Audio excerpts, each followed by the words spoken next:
Allô Delphine? Prête à donner une nouvelle vie à ton îlot de cuisine?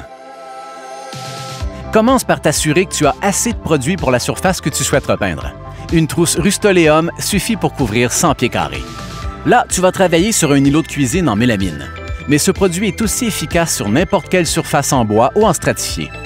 Démonte les portes et numérote-les pour ne pas les confondre. Protège toutes les surfaces que tu ne veux pas peinturer. Recouvre ton comptoir avec du film de masquage et mets du ruban de peintre sur le contour intérieur du meuble. Presse bien le ruban pour qu'il adhère parfaitement dans les coins et qu'il évite que le produit s'infiltre.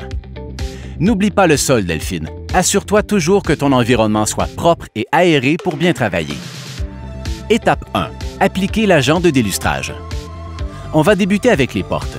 Tu devras ensuite répéter les mêmes étapes pour le caisson de l'îlot. Retire tout, vis, charnières, petits coussinets et nettoie bien chaque côté avec du savon doux. Le délustrage permet de préparer la surface afin d'assurer un maximum d'adhérence aux autres produits. Il faut y consacrer du temps.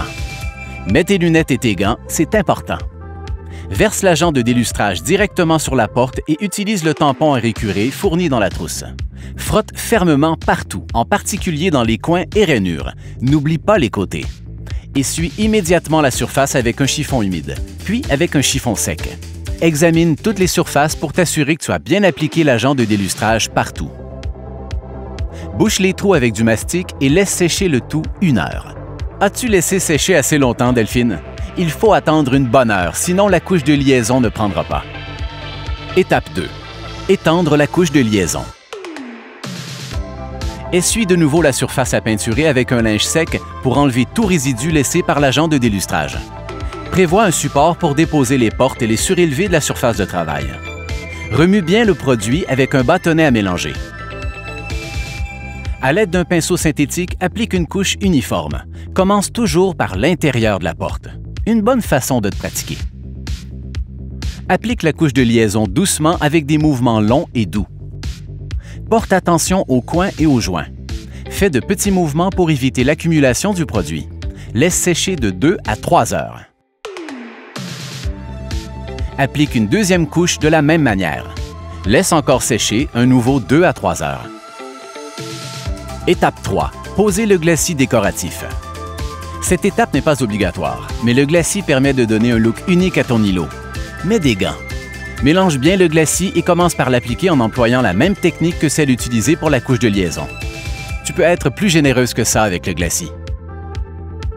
Rassemble sans trop les presser 2 chiffons à glacis. Essuie le glacis sur la surface de la porte. Plus tu appliques de pression, plus tu enlèves de glacis sur la surface. Tout dépend du style que tu veux, Delphine. Mais attention, le glacis reste maniable pendant 5 minutes seulement. Tu peux aussi aller sur la chaîne YouTube de Rust-Oleum pour voir les différentes possibilités d'application. Utilise la première porte comme modèle pour le reste des éléments de l'îlot afin d'obtenir un fini uniforme sur toutes les surfaces. Laisse sécher au minimum 8 heures. Étape 4. Appliquer la couche de finition protectrice. Avant toute chose pour cette étape, je veux voir tes gants et tes lunettes protectrices. Très bien.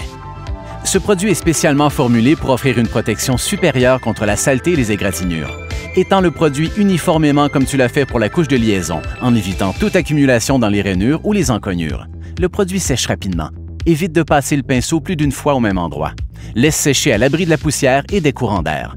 Il faut attendre au moins 24 heures pour l'îlot au complet avant de fixer les portes et d'installer la quincaillerie.